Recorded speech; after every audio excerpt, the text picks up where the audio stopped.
17th season of Bass Talk Live with your hosts, Mark Jeffries and Matt Pingrak.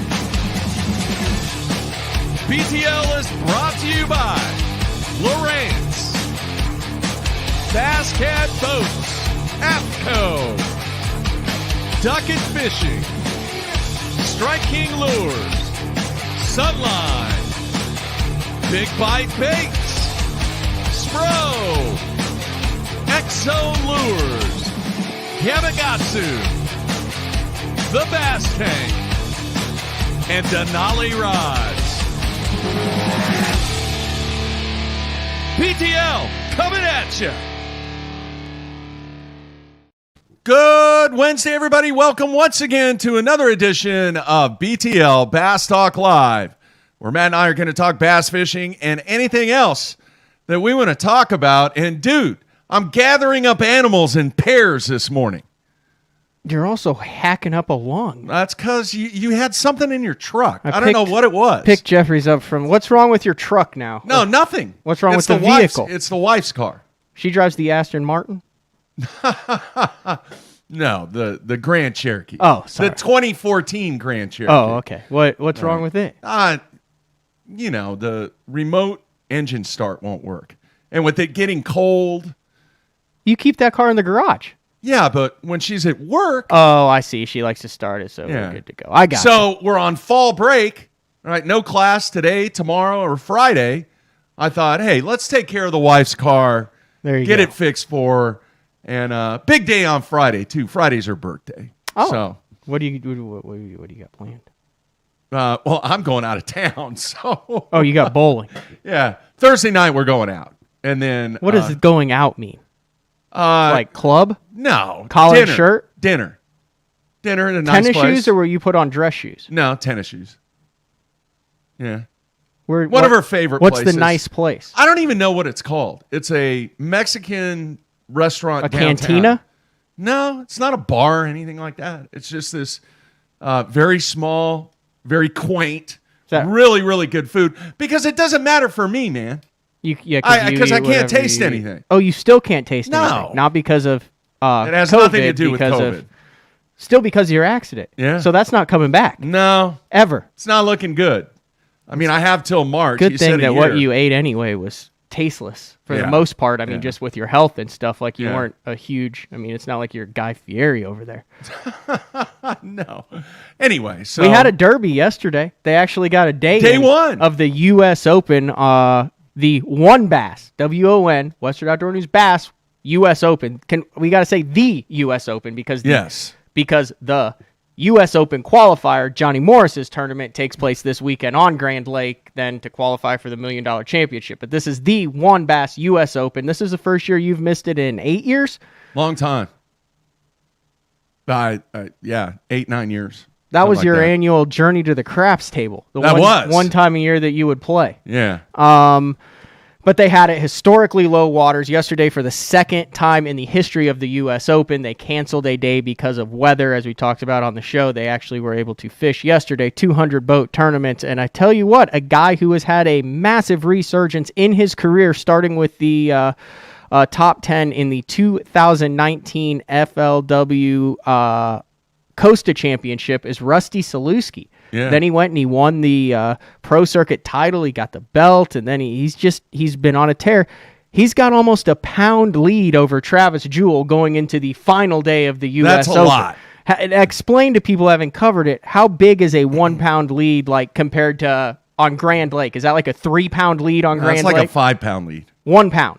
In the U.S. Open. He had 1181. He's leading it. I'm seeing also a lot of familiar names up near the top. Travis Jewell in third. Davis Hart in third with 1068. And then just scrolling through, I see Justin Kerr there in the top 20. Roy Hawk in the top 20. Josh Bertrand. Ike was up there too. Yeah, Mike Iaconelli is up there. And then a throwback that we talk to about every once in a while is Gabe Bolivar. Yeah, I've been doing this for a long time. And then kind of took a break and then came back, remember? So he's up there with 898 on the first page. And, yeah, to get onto the top page, because they only do the top 10 and then they just have like XXXX, so you don't really know exactly what place they're in. So we'll say like top 50s, like 8.5 pounds. And there was not a single 4-pounder caught. There was one close, not a single 4-pounder caught. A lot of limits. Super tight. Really tight. It always is. A lot of those 6 to 7.5 pound limits. How would you compare a 14-pound limit at the U.S. Open to, say, a tournament at Grand Lake? A 14-pound limit in the U.S. Open is like a 25-pound limit at Grand. Yeah. And it just doesn't happen. Yeah. But there is the potential for it to happen. There is, but not likely. Mm-hmm. It's weird, too, because when the event was during the summer, in the heat of the summer, 110, 115 degrees, it was the same thing. But now you have cooler temps, different time of the year, a little bit more of a topwater bite, a little bit more of the expansion of the grass, but obviously the low water level and everything else. I don't know. I believe in the article, Rusty said that he power fished and caught like 15 to 20 keepers throughout the day. Yeah. What is a keeper out there? I forget. 14? Yeah, it's 14 inches. Okay. But they're thin, they're skinny. They have to chase down their food, especially this time of the year. I wonder if the striper population is still thriving out there with a low water. I know a couple years ago when I was out there, I spent the majority of the second day fighting 10 to 40-pound stripers. Sounds like it's okay. I just break them off, because about every fifth fish would be a smallmouth. Really? But then you'd have 4 stripers. And the thing is, in the water that was so clear, it's 30 feet deep, you'd see them coming from 50 yards away. And you could not... What? You could not... Attacking. Yeah, I was throwing a swim bait on a spinning rod. Okay. A spinning reel. Yeah. And I could not get the bait in fast enough. I mean, they're like bullets. And the next thing you know... And then you just break it and you have to retie everything. Wow. Okay. Because, it takes 20 minutes to get those suckers in. All right, man. Good show today. Yes, we have Josh Douglas on the show today. Famous Mille Lacs guide. Fished the pro circuit for about the past 4 or 5 years, I guess. Mm-hmm. And then we're going to talk to him because this is a lesson in patience and determination. What year do you think Josh Douglas started fishing the Bassmaster Opens? Purely a guess. I'm going to say 2014. Earlier than that. He has been fishing the Opens every single year, full division. Sometimes he'll fish a couple divisions since 2012. Okay. And this past year in the Southerns, he started out kind of quietly, 48th place finish on the Harris chain, had 24 pounds, 12 pounds a day.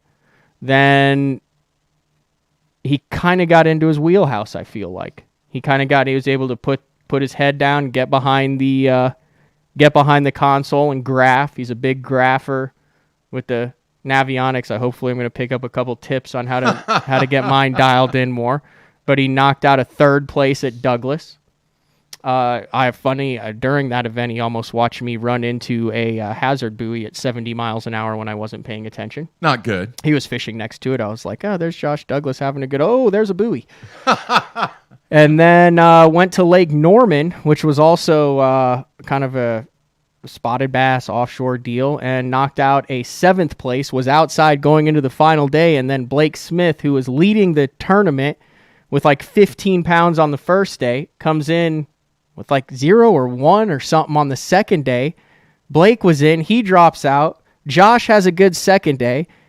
He's at the weigh-in, and then Ronnie Moore calls and is like, oh, congratulations, you're on the Elite Series. And Josh refused to accept it. He wouldn't. Anybody who was saying it, he would walk away from. I don't want to hear. He's like, I don't want to hear about it. Nope, I still got fish. I don't want. And then you do the math, and he's on. Yeah. So I talked about this a little bit before, right after the event. I was sitting there waiting to get my check because I needed to pick up my check. And Josh is walking around, and it kind of reminded me of those old school times where the guys are trying to figure out whether they're in the Classic or they're not or something. And here's a dude who's been working at it for a decade, literally thousands and thousands of hours, almost 60 opens fished. And to see that moment when a dude that you genuinely root for is like, holy cow, I did it. Yeah. Dude, you don't get that very often in life in any facet. Yeah. Like, do you remember, have you ever witnessed someone achieve their life dream, like in 25 years at UPS, where you were like, it was really cool to see that, like, that's been that guy's goal for forever, and saw the moment when he went, oh my gosh, I achieved it? Or is that just a sports thing? No, one dude in the corporate world that I know of. Yeah. He busted his tail, dude. I mean, 15, 16-hour days sometimes in the office, taking care of stuff. The big difference was, though, is the drive that he had. He shared that drive with his people. He was a really, really good people person and had this uncanny ability to drive others along with himself. He was driving the bus, but there was a lot of people on it, too. Mm-hmm. So, yeah, one dude that I can think of. That's it. Not very many. At all. Saying. It's cool. It's kind of a sports thing. It's like something that you only get to see in sports. Yeah, he was a collegiate athlete, too. Played baseball in college. I wonder if Douglas was an athlete. He kind of comes across as an athlete to me, like someone who played some high school sports. Maybe. I mean, that competitive drive comes from a lot of things, but I'm impressed with the dedication. Yeah, he stuck with it, but still, I mean, you kind of have to sacrifice a little bit if that's what your ultimate goal is. And obviously, he's been doing this for a long time. But now he's there. Now, I will ask the question, what's next? That's my new tagline. Dude, I think he's dialed in because, I mean, he's like really hooked up with Shields. Yeah. Like, you walk into a Shields and it's like 75-foot photos of Josh Douglas. I know he's got like his own, a lot of stuff with, I think it's, he might kill me, I think it's like Outcast Tackle. Like, he's got some baits with that. He works with a bunch of, like, I think his sponsor game is on point, like to the point, you know what I mean? It's not AAA. No, to where, and plus he's been on the pro circuit for like 5 years. Yeah. But I think he's to the point where like it's not, oh my gosh, I made the Elite Series. What next? It's like, now I made the Elite Series. Let's roll. Yeah. Yeah. I could be wrong with that. We'll find out. But all he has to do is like guide for a week, and he's got enough to cover the season. Yeah. Because then people pay crazy amounts to go catch 25 pounds of smallmouth with him. Well, it's worth it. Yeah, I don't think I've seen an Instagram story where he has less than a day with less than 24. It's worth it.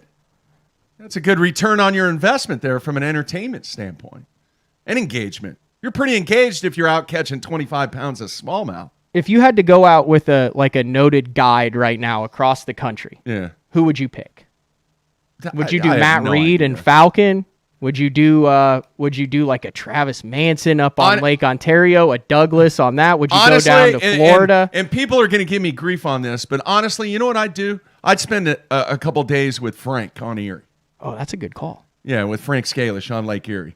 In the prime time. Dude, that's not gotta when it's happen. A grind. We need to mic you guys up and have Frank and Mark, the adventures of Frank and Mark on Lake Erie, where you guys just talk about life and bass fishing and whatever. Frank doesn't guide. I'll edit it up. He doesn't guide. I mean, that's not his gig. He's got a lot of other stuff going on.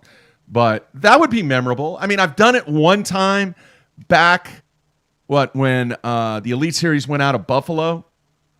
Remember, you could have a media observer during practice. Yep. I went out with him one day, and that's the only time that I've been on Erie with him. That's it. Huh. So probably that. I think Matt Reed on Falcon in the month of August would be incredible because August is when those big ones are caught.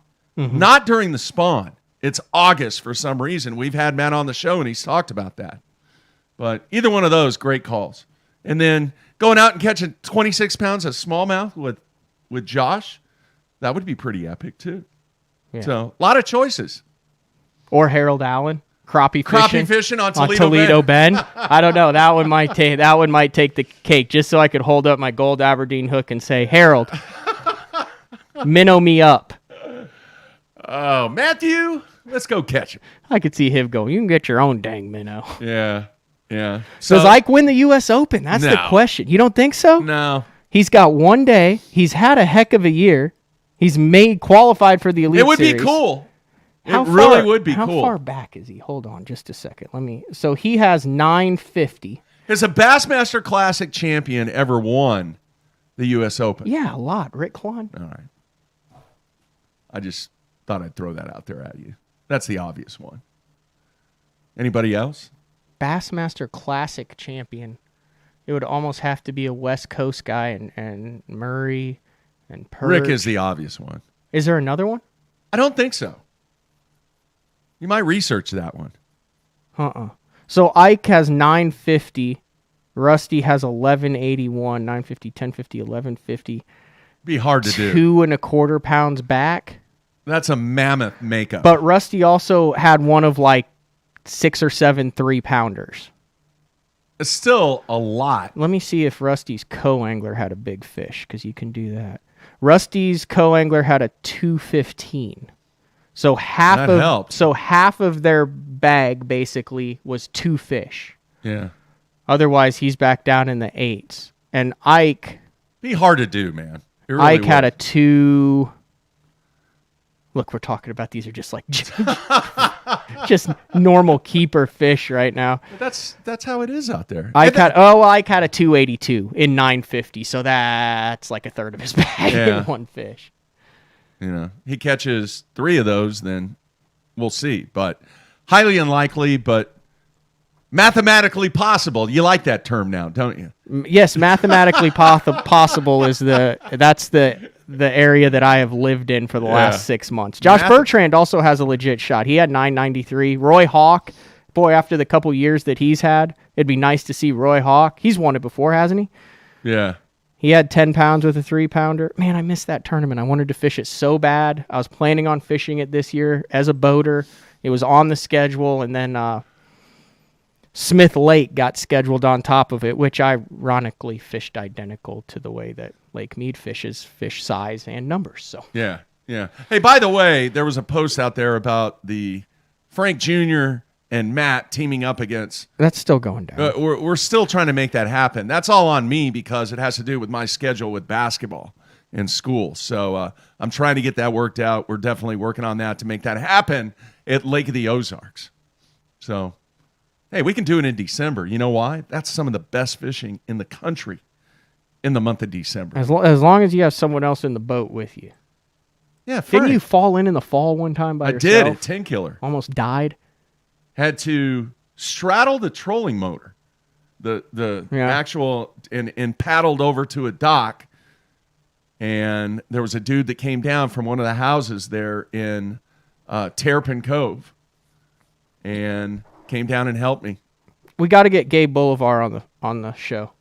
Well, you're the booker. Once you get back, get him on. I will. Yeah. Because when I Make first that started happen. covering it, we always talk about the what happened to stories, and we've mentioned him, and here he is on the front page of the U.S. Open here. Yeah. He had the 898. Didn't he get chucked out of a boat? What's at that? Gabe Boulevard? I think and so. get injured and stuff. Yeah. Man, I've got a cat hair on the microphone, and it's sticking straight out, and every time I get close to the microphone, it pokes me in the nose. It's not a cat hair It's driving me nuts. because the cat doesn't come out in this part of the studio anymore. Well, somehow, that's an Izzy hair. I can't see it. It's thin and gray. That's mine. Anyway, That's I got mine. it. All right, let's do this. Let me cue the music up, and we'll take a break. Come back with our special guest, Josh Douglas. Here on a Wednesday, don't forget, Frank tomorrow, day 4. What's he Coming talking at ya. about I'm not tomorrow? really sure. We got a couple of locker room sessions going on tomorrow, too, since I don't have school.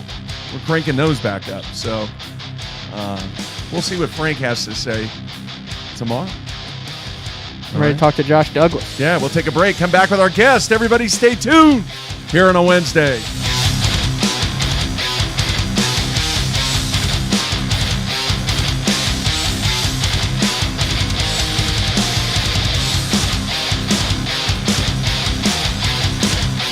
Elite FS puts the full range of Lowrance fish finding tools at your fingertips. Find fish with active imaging 3-in-1 with Fish Reveal. Target fish with active target live sonar and watch fish react to your lure as it happens. Built-in C-Map Contour Plus charts make it easy to find key fishing areas. But best-in-class charts and powerful sonar is only the beginning. It's easy to build your fully networked FS system, from sonar and waypoint sharing to controlling the Ghost trolling motor and power poles. Lowrance Elite FS. Targeting fish just got easier.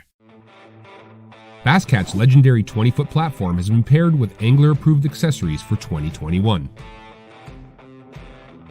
Puma FTD features the proven hull used by many of the top names in bass fishing today, backed by a transferable lifetime warranty.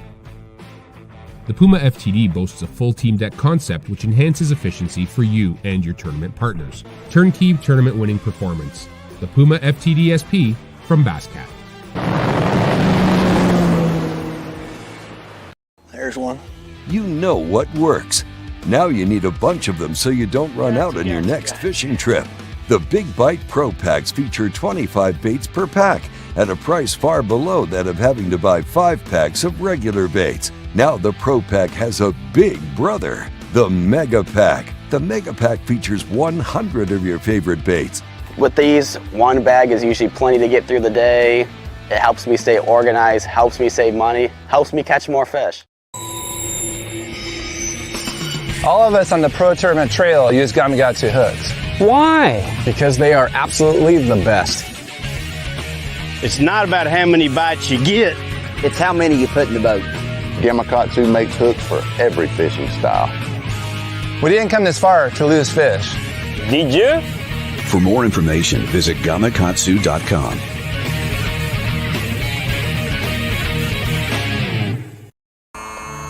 I've been my living on the water for over 20 years. For 14 years. For over 23 years.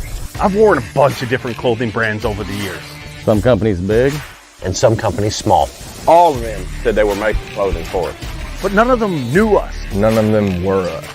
Except for one. Except for one. Except one. AFCO. AFCO. AFCO. AFCO. Fishing isn't part of us. It is us. Everyone, Brandon Polnick here. People always be asking me what I got tied on. And I'm like, X-Zone Lures. And they're like, Brandon, why you got X-Zone Lures tied on? And I'm like, let me show you why. The bite. Get out of there. Get out of there. Oh, yeah. Oh, it's freaking big. Get in here. Oh, God. Giant. Oh, my gosh. Oh, my gosh. I think you get the point. So, you're looking to buy fishing electronics, huh? Are you also looking for true experts to help guide you through it? Well, at the Bass Tank, you've come to the right place. We are live forward-facing sonar pioneers with thousands of hours spent learning through winning trophies, cashing checks, and just having fun. Whatever brand you need, we have it.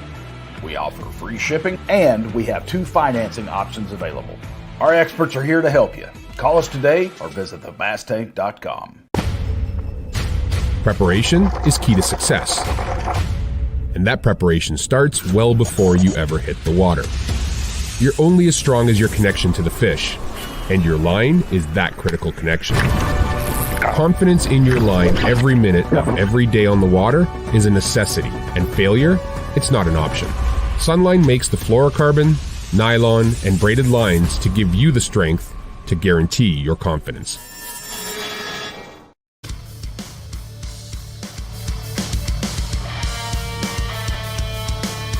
All right, we are back on a Wednesday. Mark and Matt in studio, and it is time to go to our special guest. I think I have everything pretty much dialed in, Matt. Except your chair.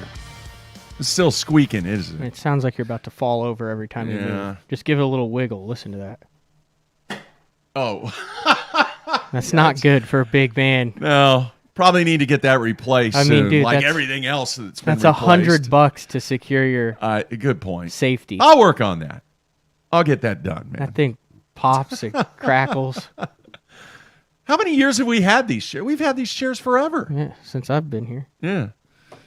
Might want to take a look at that. So I will dive in to see what our options are as far as chairs. All right, our option right now. You're gonna have with a gaming chair. No. Look like you're Game of Thrones up on the Iron Throne next week. Just a bar stool. Because you can't have work. as much as you pivot between your 6 screens, you can't have arms. No. You have to be mobile. I do. I have to spin, be able to do the quick spin, the quick adjustment. All right, let's bring in our guest now. Let me make sure I got everything queued up. All over the board this morning. Josh, how you doing, man? I'm good, guys. Thanks for having me on. Yeah, thanks for taking time out. And, man, a lot of hard work, a lot of dedication. But 2022 is going to be an exciting year for you. Yeah, pretty excited for sure. Definitely be a little change of pace, a new start, a new chapter. It'd be fun. I've worked at it for a long time.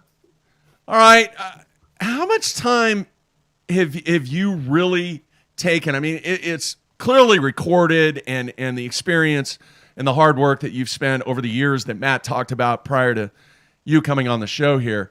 But how much focus and how much have you really done to prepare for what is going to take place and go down in 2022 on the Elite Series? Yeah, basically, I'd like to say my whole life, as long as I've been wanting to be a pro bass fisherman. Growing up, Bassmasters up here in Minnesota, Bassmasters kind of ruled the roost.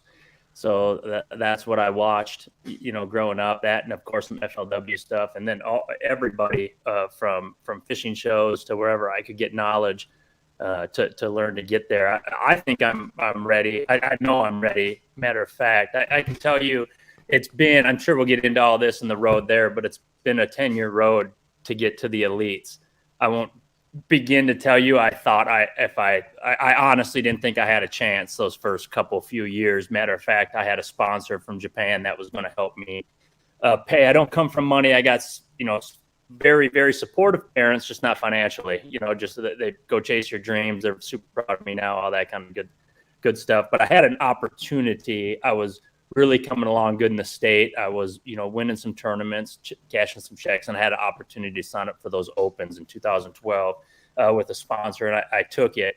And my main goal was to be ready, in 5 years, was hopefully to see enough lakes and all that. And, between the FLW tour, I fished that, which now the pro circuit, and then fishing the opens, and then just being on the water every day, whether I'm guiding or, filming content for sponsors or just out with a buddy trying to learn.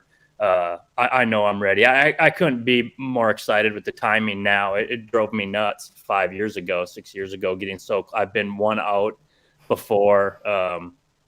Even last year at Rayburn or this year at Douglas, losing by a pound to get to the Classic. I've had that one too many times. So to squeak in this year, I think it'll be pretty turnkey for me. I just got to go out there and catch them and make sure I make the most of the opportunity. All right, Matt. Talk a little bit about Lake Norman on that last event where you knew that you had put yourself in position, but you really had to catch him because of that 40. I mean, it's hard to make the opens with like a 50th place finish, and you finished 48th in the first one, but you went into that final day. If I remember right, you had a solid day one on Norman, but like you had to catch him. And I finished 21st in that event, and day two was different. It was tougher. You could feel the pressure, at least on my fish that I was on. And then you came in with like a really good bag on day two. Talk about the day that I guess put you over the top. Yeah, I actually came in with a way better bag day one. I had almost 13 pounds.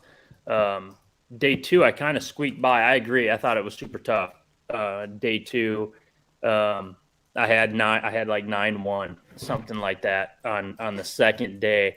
Basically going into Lake Norman, I'm not a spotted bass fisherman. I love to fish for them, but they do me so dirty in tournaments on the regular. Like I can't honestly tell you that I've ever cashed a check on just spotted bass until this tournament. I mean, technically I caught a big largemouth on day 3, but I was already in the top 10. So I didn't want nothing to do with the spots. I didn't, but I knew I better dot my I's and cross my T's. So I had a little bit of time the week before official practice, and I went there. It was hot. It was like 90 degrees. I knew so much would change, or at least was hoping was going to change. I wanted to throw a buzzbait on the bank and just leave it in God's hands and just say, if I'm going to get in, I'm going to do it with a buzz bait. I've done that before in the fall on falling reservoirs. Ignore spotted bass. Of course, you'll probably catch a good one doing it. So from, I'd say, Wednesday to about Saturday, I literally idled that lake. And I've been there once or twice before. I've done it long enough to know, you don't idle from the dam to the dam. That's just going to spread you out so far. And one thing I've learned about myself, especially the last couple of years at the circuit when we're running almost 200 boats, is I personally don't like to spread myself too thin. If I do that, it messes with my head. I fish too fast. I'm always thinking about my next 3 spots, and it just doesn't seem to work out for me. So I picked an area of the lake that I knew was going to be good, which was basically around that one. I think it's the 150 bridge, from about Mountain Creek up to about that Stumpy Creek or whatever it was. So it was a big section of the lake still, but I wanted to stay in those creek channels was my goal. And so I idled, but I was smart enough to idle in 35 feet, and I was smart enough to idle in 5 feet. My foot fell asleep on me every day, sun up to sundown. When it was downpouring, I was still doing it. And I found good brush on docks. I mean, after 3-4 days of doing it, you're going back and looking at stuff again and deleting stuff that just maybe doesn't look that good to me anymore, like it did. Very similar to Rayburn last year when I figured out they were in brush piles. I just kind of started doing that. But again, that wasn't my choice. At Rayburn, I wanted to flip grass. At this one, I wanted to throw a buzzbait. But come the weekend, I was waiting for that cold weather to come. It lagged. It kind of was slow. We had a full moon, which I think had some spots up eating crawdads. I think the crawdads were molting. I kept thinking that deal was going to get better and better, but Sunday, Monday, and Tuesday, I just couldn't catch them in the morning as good as I would want to. And they were biting pretty good on like cane piles and stuff like that out deep. In the end, the cane piles kind of hurt me. They got off of those deep ones. I couldn't figure out how to catch them. I'd catch a crappie. I'd catch a small spot. But basically, I ran around and caught like 7 pounds of spotted bass. And then as the afternoon sun came up, I started reverting back into the creeks a little more and fishing brush. And I started catching bigger spots in like the mouths of those creeks and stuff, and just kind of rolled with it. And I was, it was awesome to catch almost 13 pounds on day one. I think had me in 5th right off the bat. But I knew, going into it, I think I was tied for 7th or something roughly like that going into that tournament. I knew I needed help up top, but I figured if I made the top 10, I'd be in. I was right, but I definitely still needed help from other anglers. Unfortunately for their situation, a couple of them did fall, and that was able to squeak me in. What I didn't want to do, I mean, I would have if that was my only option, but I wanted nothing to do with going out there on day 3 and having to finish like 6th or better. That was just not what I just didn't. It was so much pressure the whole time. The opens are a grind. I mean, I've done them long enough, but they're harder now than they have ever been. I've watched so many pros get into the elites and have awesome careers, nowhere near the third in the AOI points, so it's just getting tougher and tighter to get in, especially if you're not in the position to be able to fish them all. So I didn't want nothing to do with that. I was ready for it, but I was so relieved. It was actually the first time in my life, even going back to club fishing days, that I went out there on Sunday, 9.5 pounds out of the lead. Didn't really think I could win it. Was so freaking had so much gratitude that I was in. I kind of wanted to spread the love around to everybody. Like, I didn't really care. And I had like zero pressure. It wasn't until I'm like, dude, you are on Fox. Like, you need to get it together and start catching some bass, and then kind of figure it out. Cause I was pretty much on 7th heaven there that first morning of the final day, knowing that no matter what, I was in. 10 years of the Opens. You said you've missed it. You've missed the Classic by a pound. You missed qualifying by a point before. I went through. You had a streak of like 11 Opens in a row where you were between like 65th and 40th. Yeah. And like having fished them now, and like that's the world that I live in. That's like every single tournament, you're one bite away from having a really good tournament. And in almost all of those tournaments, you get that bite or something happens, and you're just like, when is it going to be my time? How do you have maintained such a positive outlook and continue to push forward and know that this is the path that you're supposed to be on, instead of going, dude, I've done this for a freaking decade and it hasn't worked and I'm going on to something else now? Well, truth, it has worked for me. You know, like I look at a lot of anglers I've looked up to, and none of them ever necessarily fished a Bassmaster tournament before. So there's other avenues out there. I do good sponsor work. I'm good at the content. I really, really like teaching other anglers how to fish. That goes along with my guiding, and then just a lot of stuff. So I was already kind of very happy with where I was. Matter of fact, going into next season, if I didn't qualify for the elites, I was just going to fish the opens anyway, just because of where I was as a sponsored angler and had enough going on that I could, you know, my goal has always been getting a show of some variety, a fishing show going, you know, whether that's now YouTube over, you know, the outdoor channel or whatever. I don't know. I've always had other goals outside of the sport, but what I can tell you is that was always the goal, to be a Bassmaster. I did see after the first few years, for me, I looked and said, you know, it seems like the cream rises to the top in the sport. And I knew I was good enough. I knew I had a lot to learn being a Minnesota guy that doesn't have shad, doesn't have reservoirs, doesn't have so much. You look at a buddy of mine like Seth Fighter, that's the cream, dude. Like that, like we knew that here. You know, I've always looked to Seth as the mark of the guy that I had to be. Every once in a blue moon, I get him. More chances than not, he does. So you watch that cream immediately rise through the opens after a few years to Bassmaster stardom. But I also watched a lot of anglers through the FLW tour get really, really good. And if you want to look at the top 500 anglers over the last 10 years, I'm going to tell you that vast majority of them did come through that FLW tour ranks of learning how to be a tour pro. And, you know, from sponsors to just seeing lakes to how to handle multiple day tournaments, biggest thing, how to break down a lake in 3 days and figure out exactly what you're going to do. And then also learning how to use the tournament as practice time as well. So I felt like everything was kind of ready there. I didn't necessarily, but as far as the 10 years ago, like, yeah, I mean, I'm thrilled to do it now. I really am. Because I know mentally for me that I'm ready, and that, I know what kind of work I have to do. I don't need to make all the phone calls to try to drum up, money and stuff like that. So that's a huge, huge deal. I don't know a lot of those lakes, actually. You know, I've never been to the St. John's. I've only been to the St. Lawrence once, and that was dang near in Montreal up there in Messina. Lake Fork. Seems like all these guys have been there a lot of times. So I'm going to have to continue to obviously put my nose down. The talent's ridiculous on the elites. And, but yeah, I think I'm ready. I know I'm ready. I'm excited for it. And in the end, honest to God, the timing couldn't have been more perfect. Couldn't have been more perfect, and kind of fell right when it needed to happen.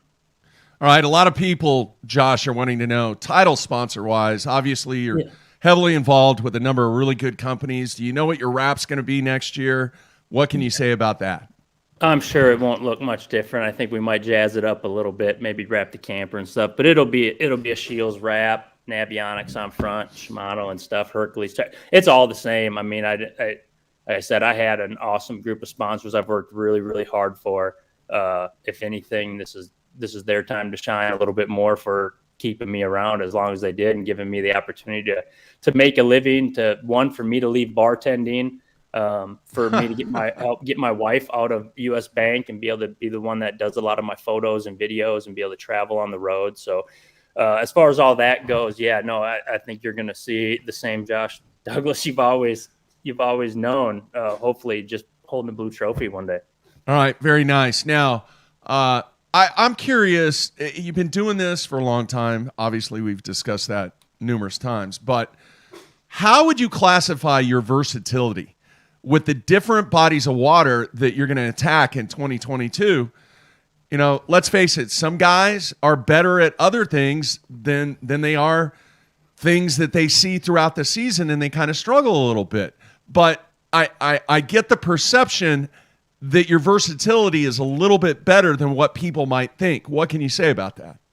Yeah, I mean, of course, I want to be around smallmouth. That's my jam. At the same time, most of all my trophies behind me are largemouth trophies. So I don't mind either way. I generally cringe a little bit when I see big spotted bass factories on there, just because I don't understand it. I really don't. If you look at the opens last year, I was in perfect contention to make it, and then we had back-to-back spotted bass fisheries or whatever, and it just kind of went out the door from there. So I don't see a ton of that on the schedule. But yeah, versatile wise, I love Florida. Florida was my worst open this year, but that was the one I thought I'd do the best in, looking at the schedule right away. I generally leave Florida with checks. I like fishing down there, spend a lot of time in our Lance camper down there. And then, of course, the one thing I like about the Elite schedule generally is they have a big back end worth of smallmouth tournaments on it. Again, Oahe, one I've never been to. St. Lawrence, where they're going out of, I don't know nothing about. So I got a lot to learn and stuff like that. But I am looking forward to a good year of just kind of focusing on just the elites for this year coming up.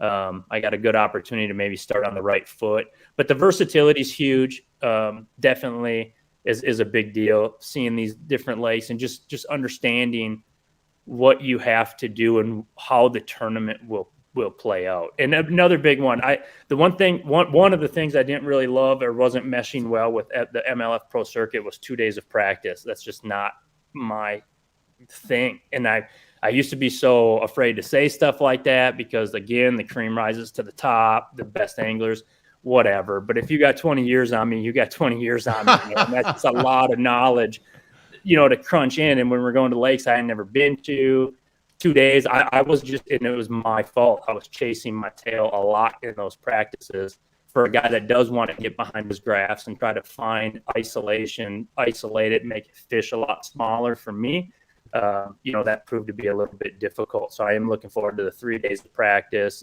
And my biggest thing, the small field. I've just, outside of the Forest Wood Cup, I have never tasted anywhere near 150 boat field, let alone at 90 or 100, whatever they're going to run with. So to be able to fish a little bit smaller field, I think will be, give a guy a little bit more to move around and find out there. So, all right, Matt, how'd you get hooked up with Shields? Because that's, it's like Josh Douglas and Shields, like KVD and Bass Pro Shops back in the day, Dean Rojas and Gander Mountain. I'm just saying, there are not many guys that get hooked up with a big box and then maintain it. When they do, that kind of becomes their identity, and that's that's kind of your identity now. And I'm just curious on how that evolved. Well, if you want to go into it. Yeah, no, I will. I'm curious on, honestly, looking back at the 10 years, man, because really, to be dead honest, I think I only had 2 years of fishing the state stuff. I bought my first boat 2 years before I fished an open, essentially, roughly. So everything looking back kind of doesn't really make sense. But again, we tell people all the time, and it's just so true. Just if you love it, just keep going because it's going to work out eventually. Shields actually kind of contacted me. I had just picked up Shimano as a sponsor, as a good sponsor. And Shields is a home, they're spaced out a lot, but they're out of Fargo. They're big in the Minnesota, North Dakota, South Dakota, Wisconsin area. And it's very similar to my career, I think. And ironically, looking back, they've been around since 1902. They're employee owned. They do everything right from the inside out. They still sharpen skates.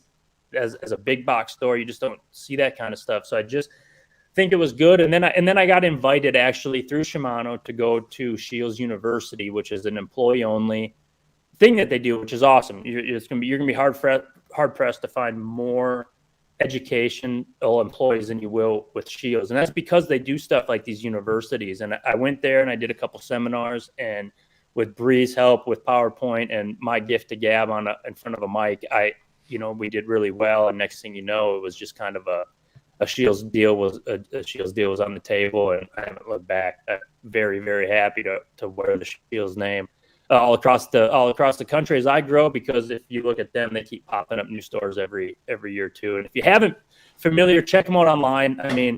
as much as I spend money in there, on guns and hunting and fishing and hiking and grills and all that, my wife spends just as much with all her passions and clothes, and they have it all. I mean, it's literally one of those places that just absolutely have it all. So it'll be fun to bring another boat. We have Pat Schlapper already qualified last year. Pat was I hope I don't butcher this, but I want to say he worked for Shields for 20 years and ran one of the best stores up in Eau Claire, Wisconsin, stocked it real well. And I mean, talk about, I think mine's the dream, but you also look at him, and that's from a store employee to running their wrap at the Elite Series and stuff like that. It's pretty cool. I think you're going to hear his name a lot in the future.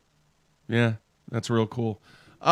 Josh, if we had to put you on the spot and pour truth serum down your throat, seriously, what would be your expectations for 2022? In other words, we've had Brandon Polinick on here, and he said, "Look, I'm gonna win every single one of them, every single one." And he was serious, though. It wasn't just a BS play. That's the attitude that he has. Have you thought about that? Are you just dipping your toes in the pool? I mean, what kind of attitude are you taking in to really kind of showcase your moxie from a performance standpoint? Man, I want to win bad. I've taken seconds, thirds. You look at, again, the trophies over my shoulder, a lot of seconds and thirds. I haven't won one. If I went into the Elite Series with the mentality I'm just going to dip my toes in the water and test it, I'm going to be kicked out in 2 years faster than I got back in. Got in, not back in, got in. I want to win, and I'm ready to win. I want to make classics. I'll tell you this. I was pretty happy with the way things were going until last year at Sam Rayburn. I know you all had me on to discuss Sam Rayburn. It was an awesome tournament. I thought I had it won until the very end when Masayuki beat me out. Bass fishing's probably made me cry more than anything in my life, and I'm not a big crier, but I never bawled my eyes out like I did after that tournament. I just wanted it so bad to be at the Bassmaster Classic that I'm going in blazing as good as I can. They're not going to. I tell you what, I've had a ton of support from guys from the MLF circuit, from the fan base, and then guys on the Elite Series welcoming me aboard or wishing me good luck and all that kind of stuff. And it's been overwhelming how cool everyone on the Elites are and how excited they are for me to join the party they got going on over there. But I promise you, when the puck drops, they will not be so nice to me anymore. And I'm going to do my job to make sure that I'm in contention. And for all those, I get, for 1 year, I can look at it. You essentially get immunity for a year, but not really, because after that second year, they're going to start adding everything together. So I'm really hoping to come out guns blazing. I don't exactly know how the Rookie of the Year thing works, if I'm eligible for that. I'm guessing I might be. So I'd like to start with that in a classic, try to make the classic in my first year, and just, hopefully the next 20 years I'll be rocking in a Bassmaster Elite Series jersey. All right. How old are you right now? 41. All right. You still going to do the guiding thing? Like even when you're on the Elite Series now? Everyone asked me that, and I don't know why. Yeah. I mean, well, because here's why. Here's why. I've talked to I've done a lot of interviews over the last 10 years on the Elite Series of guys who they guide, and then I'm like, oh, why aren't you guiding anymore? And they're like, dude, I guided because I had to, because I made money, and now I don't have to, and I can't wait. He's like, if there's one way to burn you out, it's guiding. That doesn't seem to be the case with you, though. It's not, man. I love guiding. I like putting people on them. And I tell you what, I'm getting nasty good every single time I go out on the water. If I can get paid to go out on the water, and I'm not cheap. I'm not the cheapest guide in the entire world. And I'll tell you this, I do out-of-state only trips. So you have to book me $750 a day. Usually that's multiple days, 2 or 3 days. You got to fly into town. You got to take time off work, whatever you got going on, fly in. You got to rent a car, drive 2.5 hours north, all that. That's pressure every single day I go out on the water. Every single time I hit the water, I'm under an immense amount of pressure to put people on fish or to catch fish. And that has directly reflected my tournament fishing. Again, the trophies over my shoulder didn't start until 2018. That's when I got the first one. And from there, they're going, everything's going the right direction. I keep having some hiccups, but I learn from them. And yeah, so I don't see why I'd stop guiding. First of all, my clientele is like 90% return. I probably wouldn't be in the position to be here fishing the Elite Series if it wasn't for them folks coming back and hiring me all the time. I have a blast doing it. I learned a lot. Like I said, I came back home after kind of getting my teeth kicked in on the start of the pro circuit this year because I wasn't good enough with my active target yet. I spent too much time in Florida trying to flip mats and stuff and have fun during the winter. So I showed up at Smith Lake, and then so far past me on skill level with using forward-facing sonar that, I came home and that's what I've been doing, running a trolling motor and staring at it and getting good at it. And I just watch myself get better and better and get successful with it. And then at the same time, I just got such a good base of people. And heck, I'm looking at it like now, if I'm just fish the opens next year, the elites next year, I'm going to have more time to actually get some more people booked because it's a good time. It's what I did to start. It's what I do when I end. I also like that out of all the guys, like no one updates their website. Douglas already has the Elite Series schedule on his website. Nice. It's already up there, joshdouglasfishing.com. So there's not going to be a big announcement, none of that kind of stuff. I think everyone knew what my plan was the second it happened. So I do know some guys from Oklahoma, I think we mentioned this last time, who have gone and done the guiding on Mille Lacs with Douglas. Mm-hmm. Like, if you have some disposable income, you want to experience the deal up there with the guy who's not, it's like I said, it's not the puppy mill of guiding. It's like, it's worth it. Like, it's worth it to go up there for a couple total days. Experience. Yeah, total experience. And if you want to talk to it as a business level, like a lot of my clientele, I'm past, and not to say I have nothing against taking kids fishing. I'll definitely take kids fishing, all that kind of stuff. But I've done the guiding for $200 here, $200 there, trying to, make money to keep gas in my boat. Most of my clientele now are pretty diehard, like the folks you're talking about out of Oklahoma. They're good fishermen. They're dialed. But then again, I'm putting people on their best days of fishing, smallmouth fishing of their life in a lot of cases. And not only through that, we all have a job because we can sell tackle or we can sell electronics, or we can sell fishing poles. That's the only reason why we're pro bass fishermen. You know what I mean? And that's a big deal. So now not only am I taking the perfect clientele or the perfect customer base and putting them on the water, and they're having epic days using G. Loomis rods, Shimano fishing poles, and Lowrance electronics. That's also a huge thing for my sponsors and stuff like that to be promoting that as we go. I got a couple more questions. You got anything else, Mark? No. Okay, first question. Why is the FG not better than the uni to uni? Because I know you tie the FG and I tie the uni to uni and have not had any issues with it, but you are like the spokesperson for the FG knot. Oh, well, I'm not. I might be one of them now because I'm a huge believer. Seth Fighter taught me how to do the knot 5 years ago or something like that. And the biggest key that I like with that knot is I can run a 20 or 30 foot leader, and I do all the time. Like, I don't care. People will say, when you're in Texas, you don't need that. Yeah, you do. Yeah, you do. You get like, one, I bury that knot so far into my spool that when the fish is at its strongest, is going to be right on the side of the boat when you're trying to get him in, and he's using his weight and leverage to get off.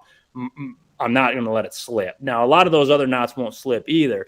You can cast off other knots, like when you're throwing real light stuff like marabou jigs and stuff like that, you can actually cast them right off the spool. They just cast off, and FG won't do that.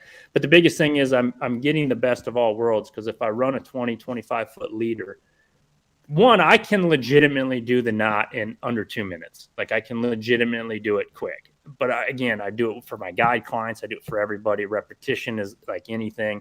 So I'm quick at it. But I mean, rarely, and I'm talking rarely, do I ever have to do one on the water because I have that long of a leader. So I'm more of an advocate of checking your dang line to make sure you don't have a nick in it and all the time. Well, if you're only running an 8-9 foot leader, you're down to chartreuse line. How often are we swimming baits through schools or past, like Lake Norman? I'm swimming a little tiny swimmer past a cane pile. You don't think they can't see my bright chartreuse line coming through, 5 seconds before that? So that, plus braid wants to float, fluorocarbon wants to sink. I want just a little bit of stretch out of my fluoro. I don't want none out of my braid.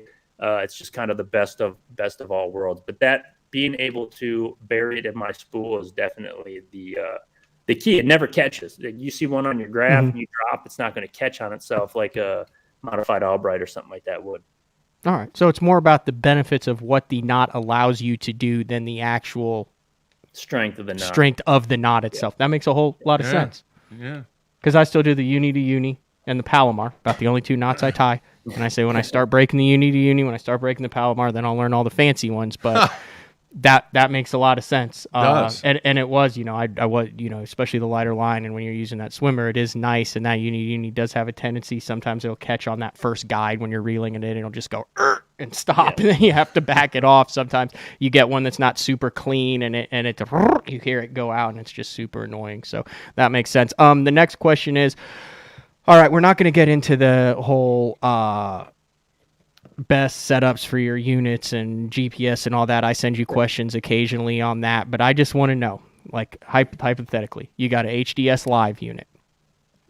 What is the best and mapping that you can have for a lake? Do I need to buy the subscription deal for a month? Do I need to do these downloads and stuff? I've got a HDS Live unit. I want to have the best mapping for Grand Lake. I want it to look like it's that cool brownish whatever color that you've got on your units. What all do I need? Like steps 1, 2, 3, 4, 5. Don't even go into how to use it, but what do I need to buy? Where do I need to go? What do I need to download to have my graph look like yours on Grand Lake next week? Okay, so sonar chart, you always have to have your sonar chart button turned on. And sonar chart is new. The newest maps is they're bringing them in because maps do change. Okay, now I'm not going to sit here and tell you that my reefs on Mille Lacs of glacial rock is moving within my lifespan enough to actually matter. Okay, but at the same time, sandbars, ledges, sweet spots on ledges, all that stuff. Or how about just better technology like we all have? They used to just mow the lawn about every 100 yards and back and forth, back and forth, back and forth. And it was called interpolation. They guesstimated everything in between. So that's where you found, well, now you're going over it with all that and they're adding in. You also have a company like Garmin that just bought Navionics not all that long ago. Now I run Lowrance Electronics, Lowrance everything.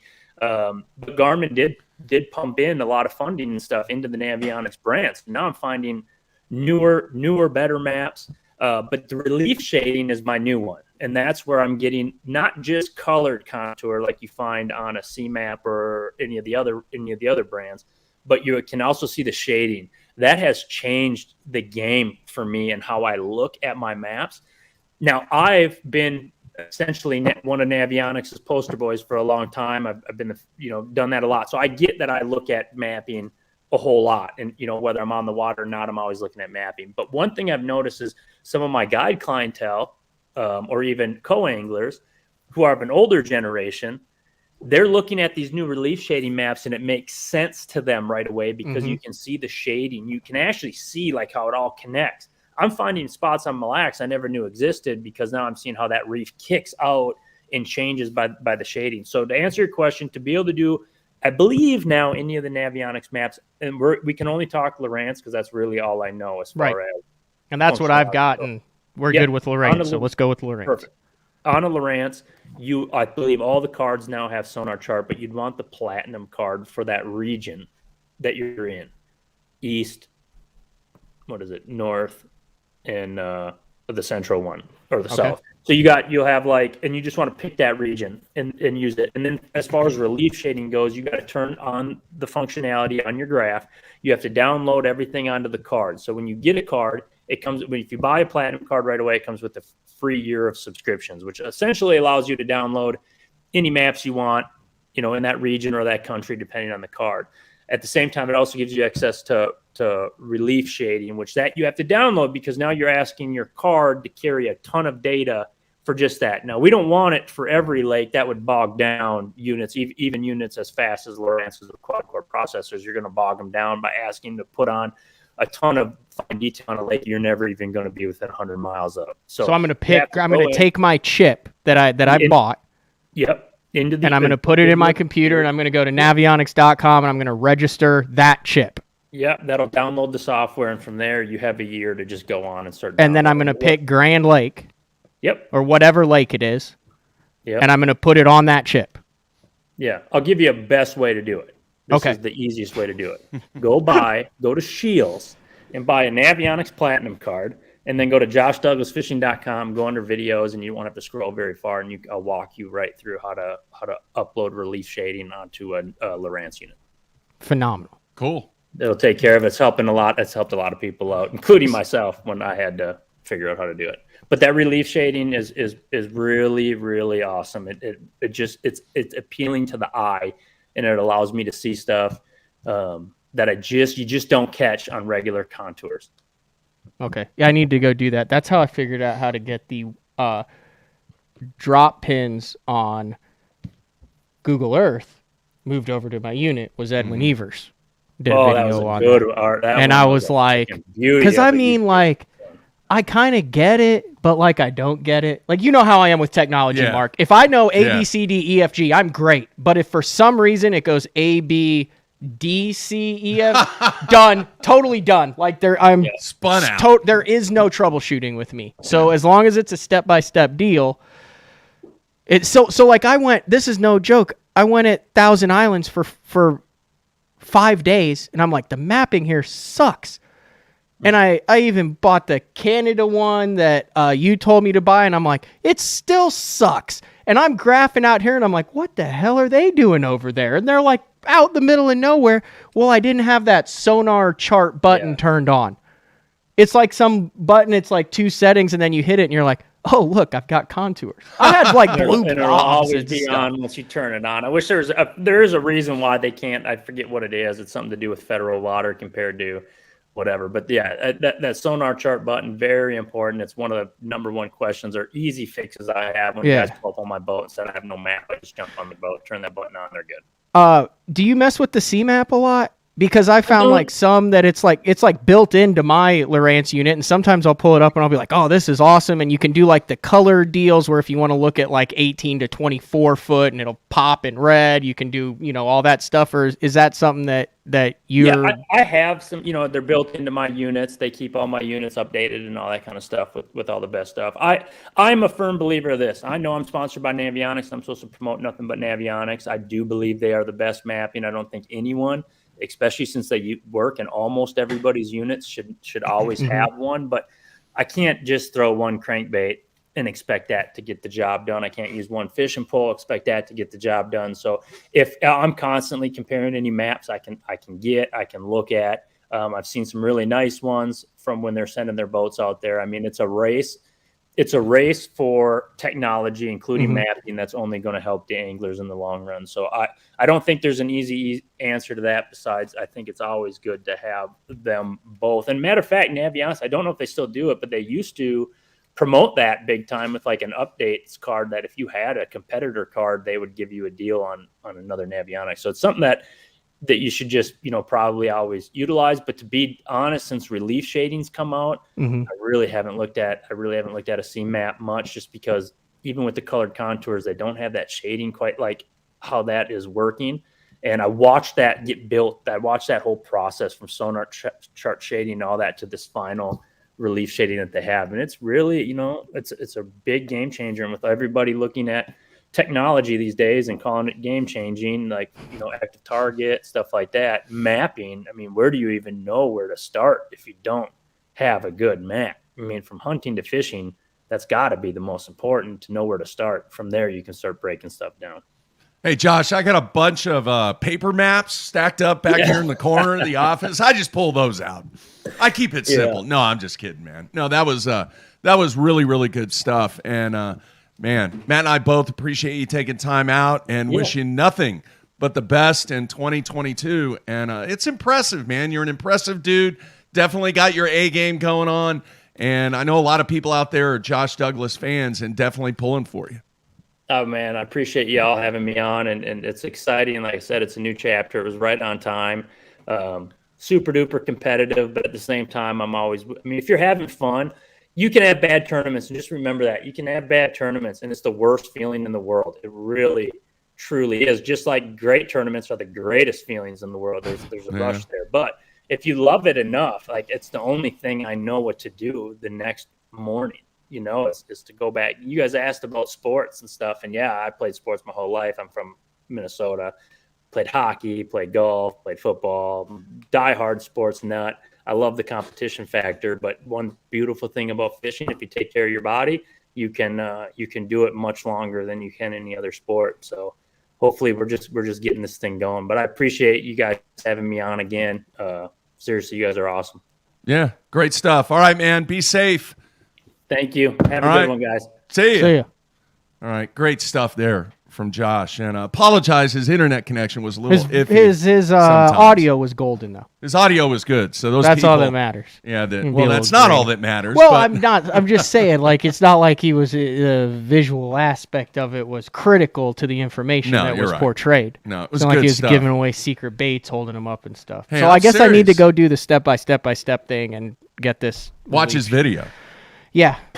Need to watch his video. Anyway, definitely has his A game going on. I mean, this dude is solid. I told you that, man. Yeah, solid. And the way that he has done it from a business aspect, the way that he's done it from a performance aspect, it's the total package. And he's a Really tour is. veteran. I mean, he's qualified. He's got a top 10 in a Forest Wood Cup. Yeah. He's been on the 5 years on the pro circuit. He knows how to travel. He's got 10 years in the Opens.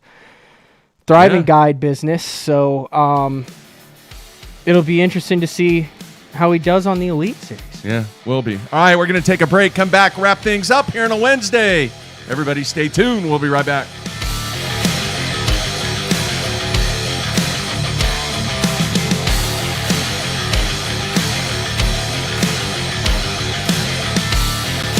Pro-inspired, pro-designed.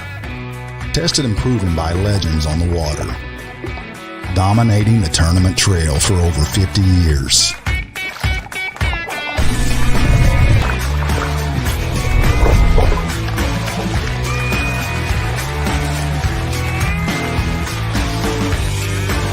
Everything you need, one legendary brand.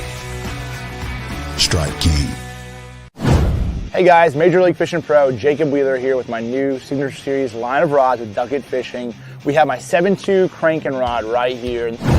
Crankbaits can be very fickle. Having the right, having a lot of tip can be too much, and having not enough tip can, lose a lot of fish. So you really got to be careful. If there's one or two techniques that I'm really adamant about having the perfect action as a crankbait, especially like a square bill, a DT6, those medium running crankbaits in the springtime when those fish's mouth are pretty tough. That's when I'm really on top of having my actions just perfect.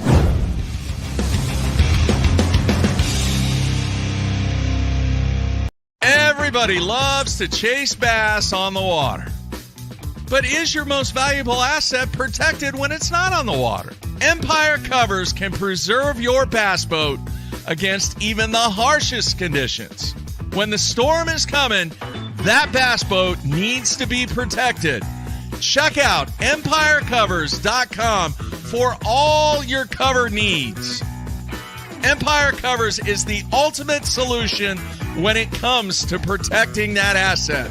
Empire Covers is the ultimate solution in easy protection for your truck, for your boat, for your car, anything that needs to be protected from the elements.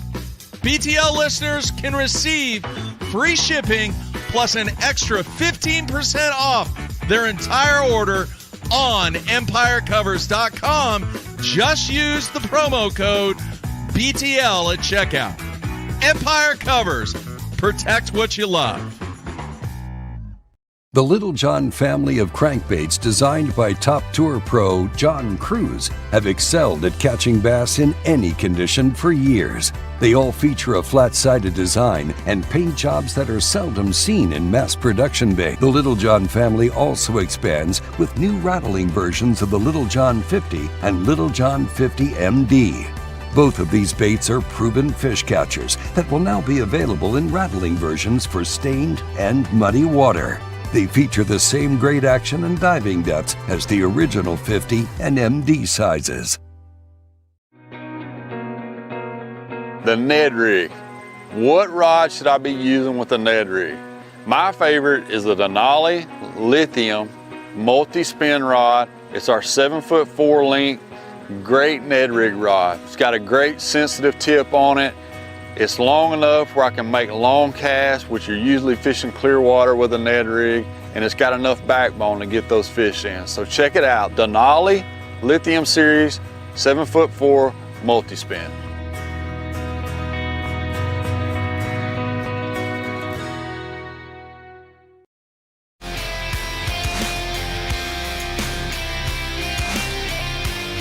All right, we are back, wrapping up Wednesday. And if you did not get an opportunity to listen to the full interview with Mr. Douglas, you need to do that. Texted me, sent me apologies. Like, I just right before I signed off heard that the connection was bad. I'm like, no, audio is good. You just got a little fuzzy sometimes. Yeah. That's how it works. I think he's got like satellite internet. What is with the like that. Minnesota guys and the northern guys? They're like taking over the sport right now. You know, that's why I asked the question about the versatility. Because it seems like that they can do just about everything. They feel very comfortable, obviously, with the spinning rod and reel, bait casting reel, grass, changing conditions, largemouth, smallmouth. And he was very adamant about the fact that he doesn't like catching spots. Which is weird to me because that should be right up his alley. It's like just the opposite for me. Like I can't wait. The first time I've never cashed a check in a spotted bass tournament would have been Smith Lake, and I was 20-something after the first day. Yeah. But you go to Norman and you go to. I intentionally look for spotted bass. Like that's in the fall when it's tough. And with him chasing those pelagic, the smallmouth that are chasing bait, and he likes the open water, and he likes the graph, and he likes the spinning rods and all that. You would think spotted bass would be right up his alley. Mm-hmm. He doesn't really have to mess with them on the schedule this upcoming year. Yeah. Did you pick up on the fact that he said he loves Florida? Yes, that's a freaking Minnesota thing. Yeah, they all love Florida from up there. And a lot of people struggle in Florida. Didn't the guy who won I think the guy who won the Open on Harris Chain this year is from Florida, or from Minnesota. Yeah. The first one this year. Yeah. Plus they like Florida because they can go there when there's 6 feet of ice. Hey, we've had him on the show. We've kind of reflected also on what he did in the early years. But remember Derek Remitz and what he did when he came down from Minnesota. Yeah. And the approach that he took. Now, it's a little different because he was all about the production on the water. He wasn't really into and really thrived on everything that was taking place off the water from a business standpoint. And he came down here and wrecked him. He was really, really good. And then obviously the success that he had in the early years of the Elite Series. Just the northern guys. So Seth Fighter, northern guy. This is the Angler of the Year this year on the Elite Series, right? Mm-hmm. We've got 2 seconds to go through this, don't we? Sure. Or no? Yeah. You have class today? No, I told you, fall break, man. Oh, today's fall break. Today? Okay. Tomorrow? Seth Friday. Fighter, northern guy. Chris Johnson, northern guy. Brandon Polinick, northern guy. Patrick Walters, he's a live scope savant. Corey Johnson, northern guy. And that's the top 5. So the only one that's not from the north out of the top 5 is Patrick Walters. First, second, third, fifth. And look at the schedule they fished this year. They started the whole first half of the year. It was like slug it out, power fishing down south. Yeah. Hey, remember Austin Jim, Felix? We always forget about him. Austin Felix, he was 12th. Jim mentioned it on the comments. Remember where Wheeler came from, too. Indiana. Yeah. Gustafson, 23rd. Hunter Shryock, that's Ohio. That's north. So I think this solidifies the answer to my question that I've had several times for guys. Is it easier for the northern guys to adapt to the southern fisheries, or is it easier for the guys from the south to adapt to the smallmouth fisheries in the north? It's easier. I don't know. I think you're seeing the guys from the north taking things, and this is just over the last 5 years that you've seen this shift, is you don't realize how applicable the things that are going on up north. Mm-hmm. It's like a different world if you're from the south, right? Like I know what it's like. I went up there. I go up there every year. I love it up there. But if you're at Alabama, Louisiana, Oklahoma, Florida, Georgia, Mississippi, Alabama, like those guys, I think you think of that as a whole different world.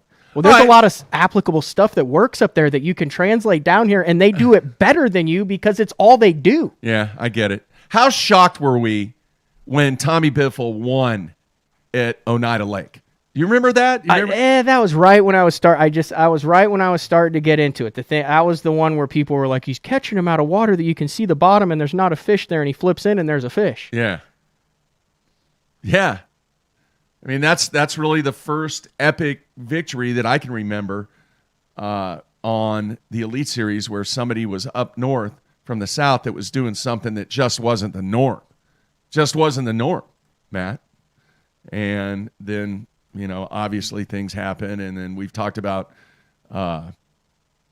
Roland Martin winning many years ago on the Connecticut River, in the jet boat going way, way, way, way, way up the river, and putting the smackdown on a bunch of smallmouth. But the trend is exactly what you said, and I think the versatility and the fact that I think it truly solidifies the argument that the guys from the north are really, really more skilled at adapting, and there's just from a versatility standpoint more northern guys that are fishing, in my opinion, fishing bass right now than are fishing MLF, because I'm looking at the BPT, and obviously you got Wheeler, who's originally from Indiana.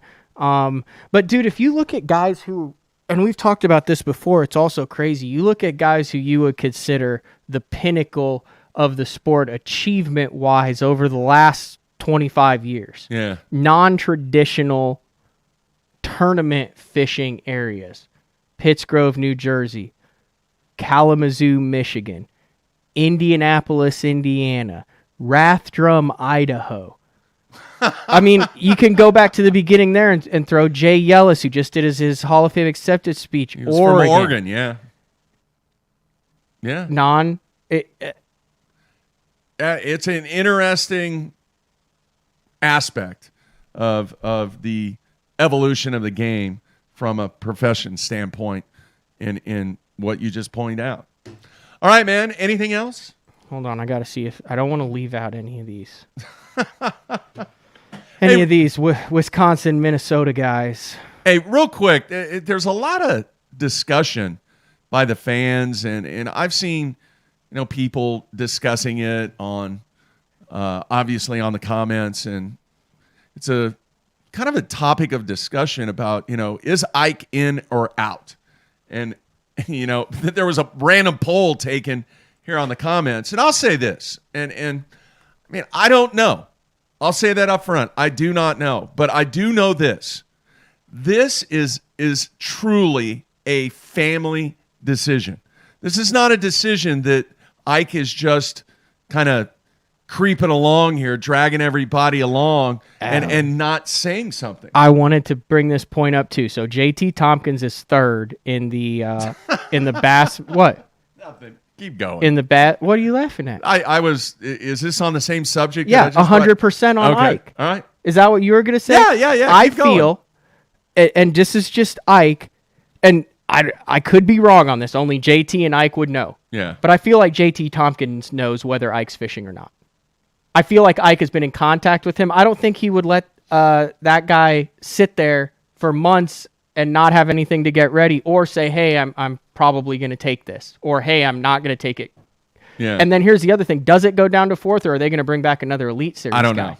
know. That would be an interesting bass question. Yeah, I don't know.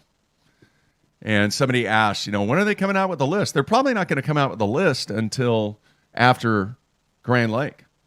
Yeah. Typically, that's what they do. And then there's still a Bass Nation championship champion that gets invited. Yeah. So, I don't know. We'll see it on that. But I truly believe in my friendship with Ike and the family. This is a family decision. And I think a lot of it depends on what's going to happen with this television show. Because what you may or may not understand is television is complicated. It's very, very complicated from getting deals done and working this out for the future. There's so many moving pieces. It's not as simple as what you might think to get everything done that's necessary. I think he did 8 shows this year. Maybe he wants to do 12 shows next year. Maybe they're negotiating that. Here's the Ike question. I just at this point in his career, he's 50 years old. He's done it all. He's got the championships. He's got the classic. How much of Ike's decision I'll make sure I word this right, is a financial decision and a quality of life decision. Is it I make more money at the TV show, so I'm doing, or is it I enjoy this more? Is it a money or a quality of life as to whether or not he fishes? At this point in his career, I think it's a quality of life. I really do. I think Mike has been very, very smart in his personal business adventures and how Becky has really become a huge, huge part of the Ike brand in managing the assets. And I think the dude's worked extremely hard. And he's a marketing genius because we're talking about him every dang show about it on whether or not. Yeah. Like, I can't believe Ike has it announced. And here, look at the mileage he's getting out. Not that it matters for us. I don't think that's it. I truly believe. Oh, there's a part of it. He likes people. No. He likes people questioning and sending it in and asking on Ike Live and doing announcements for announcements. I'm telling you, Matt, this is a tough decision because there are so many moving parts, but it all falls back to the quality of life and to his family. It really does. That is the ultimate thing that is going to drive his decision in this process. It really is. And if you guys out there that are Ike fans, and even if you're not an Ike fan, if you don't realize how important that his family is to him, not just years ago, but right now especially with Vegas on like a 19 tournament winning streak. I really truly believe that this decision comes down to an entire decision that's made based upon the family and what he wants to do that gives the best quality of life and what he wants to do for the next 2 or 3 years. Do I think he will still tournament fish? Yes, I do.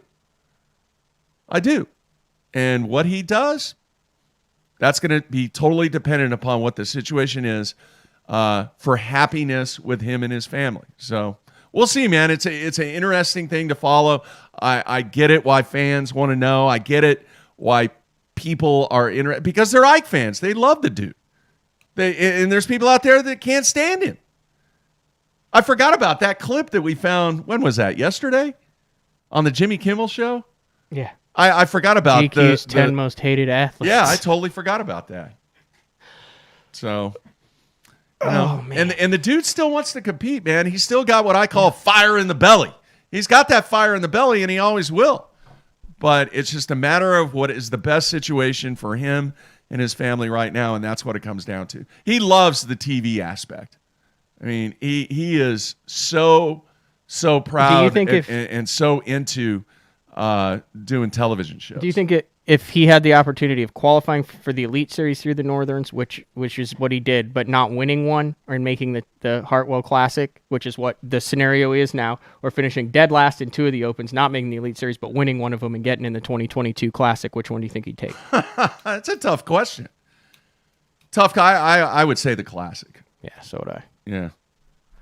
Yeah, I would say the Classic. But I don't know. We'll see, man. Just hang out for the ride. We'll see what he decides very, very soon. Hey, have you watched this show at all, Matt? I know you've been on the road. I have not. I've watched the like little clips and stuff that he has, but I've not watched a full show. It's different. It's a different kind of style. It's a different kind of vibe. Yeah. But I think it's pretty good. He's got some big names on there. He does. And we will see who his guests continue to be, obviously. If bigger names come on board, if the exposure increases a little bit. But I think it's a cool concept and a cool show, and we'll see what he does. All right, anything else, man? That's all I got. I have an issue with my boat I got to take care of. What do you mean? I had a senior moment, is what I call. With your boat? Yeah, it's been sitting over there forever. I know. I forgot to strap the cover down. Oh. And how much rain have we had over the last couple of days? Was the was the plug out? The plug is out. All right, but and the cover is on, but I didn't strap the cover down, so I have. Better hope you don't have spinner baits in there. I have puddles in my cover that I need to take care of. Better hope you didn't have spinner I got the baits shop in your vac. box. That's the easiest way to take care of those puddles. You just vacuum them out. That wasn't a senior moment. Everyone does that. Really? Yeah, I just the forgot, worst I is forgot to the strap worst him is down. after one of them. I was like, oh, it's supposed to rain a lot. I'm gonna leave my boat out and I'm gonna just let I had fish sliming all over it. And I was like, I'm gonna let it, get some of that fish slime out of the carpet and take it. Yeah. And I come out the next morning, and I'm like, boy, the tires are like sunk into the yard because I put it on an angle like that so it would drain. Well, I never opened up the drain plug. That's not good. It was literally as much water as you could put in the boat was in the boat. But hey, I drained it out. Pro Guide batteries charged right up. Yeah. And we were good to go.